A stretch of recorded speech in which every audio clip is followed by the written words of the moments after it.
Not me getting my second babyquip order. So a little recap. I signed up to be a babyquip provider about a year ago. This is where you rent baby gear to people who are on vacation. We live in a touristy area.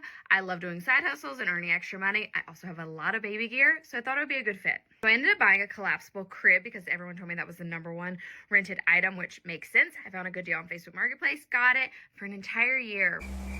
No orders. So I decided maybe babyquip isn't for me. I sold the crib and I thought that I deactivated my account. That was until this weekend when I opened my email and I saw that I had a booking for the same day. So I scrambled to get that order out. Luckily, it was just toys and a pack and play, and it was less than 10 minutes from my house, so easy. And then today, I got another order, this time for the crib that I already sold. So I have two choices here. I could transfer the order to another babyquip provider and they could just do the service, or I could invest in that crib again. I can buy it, and that's like with the hopes that it would continue renting. So here's the details. I could buy that crib, so invest in that crib, thinking that I'm going to rent it more and more. So we're not even going to count the cost of the crib right now. Let's just say I already have it. I went and bought it, everything. Order is 50 minutes away, so that's 4 hours of drive time. 2 hours to drop the crib off, and then 2 hours to go and get it. And then probably like 10, 15 minutes to set it up and break it down because you're supposed to provide that for them. I would make roughly, I think it was like $196 or $198, so around $200. So that would be $50 an hour just for my drive time if you weren't counting like the expense of the crib. But I go back and forth. Like, I didn't rent this crib for a whole year.